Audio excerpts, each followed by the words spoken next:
Welcome back to another technical deep dive here in the debug zone. Today we're tackling a big question and breaking it down with insights from other users. Hopefully this clears up some misconceptions and helps you get the answer you need. So buckle up, stay a little curious, and let's jump right in.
And that's a wrap.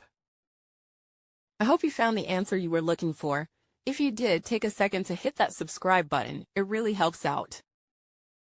And let me know in the comments which solution worked best for you.